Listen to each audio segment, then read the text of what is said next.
Thank you, Pastor John. You know, you talked about how today's Believe series is on love, and it is certainly a widely used word. We talk about love in a variety of ways. We say, I love my tractor. I love my truck. Oh, I love me some ice cream. I love my bicycle. I love my family. We throw it around in a lot of ways, but it goes a lot deeper, the kind of love that God is talking about. The Bible tells us that we are to love God with all our heart, mind, and soul, and love our neighbor as ourselves. In fact, the beautiful reading today from the Old Testament says, "Hear, O Israel, the Lord our God, the Lord is one. Love the Lord your God with all your heart, and with all your soul, and with all your strength. These commandments that I give you today are to be on your hearts. Impress them on your children. Talk about them when you sit at home and when you walk along the road, when you lie down and when you get up. Tie them as symbols on your hands and bind them on your foreheads. Write them on the door frames of your houses and on your gates." When I read that, I think about what it means to impress the words of God in our families. I have often, throughout the years of my ministry, used the phrase God talk. In a lot of homes, our young people never hear anything but the Lord's name used in vain. And I think this is a call for us to set a good foundation and talk with them about God in our homes, whether it's the commandments or what it means to love one another. God talk is very, very important. In fact, piggybacking on what we talked about last week when we talked about what it means to share your faith. And I think that really creates a very strong foundation. And I would want to suggest to you, particularly those of you that have children, whether it's with prayers after meals, Bible readings, or prayers before bed, or prayers in the morning, to each day set aside some time to talk about what it means to follow Jesus Christ, what it means to know that you're loved.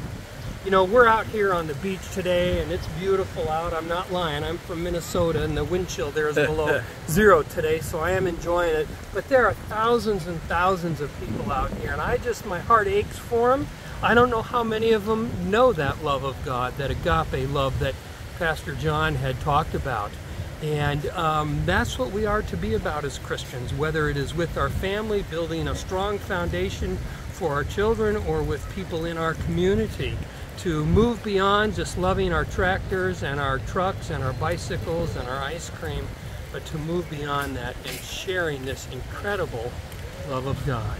So I hope that somehow this week you'll find an opportunity to know that you're loved, to know that your life matters. In fact, as we move into the end of the season of Lent, of Palm Sunday and Easter Sunday, that's what it's all about. Easter Sunday is actually the culmination of what began in Christmas, and it is in fact the greatest love story ever told for you. God bless you, and I'm going to turn it back over to Pastor John. Thanks, Pastor Eric.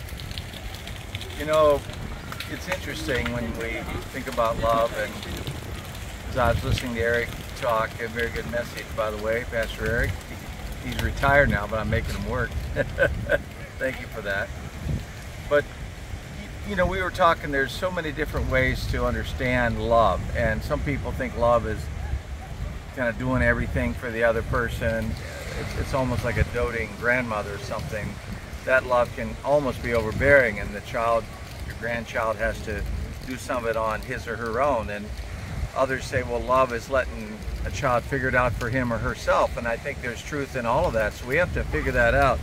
We read in 1 John, "Dear friends, let us love one another, for love comes from God." And that's the key. Sometimes, depending on how I was raised, I may not know the best way to show my love. Back in the day, or even now, there are some parents that show love very strictly. It's do what I say. You know, I remember the old, I don't know that my parents said it, but children are to be seen, not heard. I don't believe in that, but it was a kind of an idea of love that you respect, you'll get it. But the point is, we might have different points of view that were from family, and maybe that family had it right or wrong, but the scripture here says that we learn how to love because it comes from God. And when I look at that and I think, God, what did God do? Well, he sent his son Jesus, not to a vacation in West Palm Beach, but he came to a tough part of the world where there was a lot of social strife, things going on, a hotbed of problems, and he came and he had his best friends deny him, betray him, and he seemed to have the sense all the way along this wasn't going to end well. I talked to my friend Denny, I'll just call him Denny, but there have been a few times in my life I was going to try this or that, and Denny would have this saying, he said, "Cross, I don't think that's going to end well." And I would laugh. And I think when we think about loving, and for those of you who are thinking of your children, your grandchildren, is this going to end well?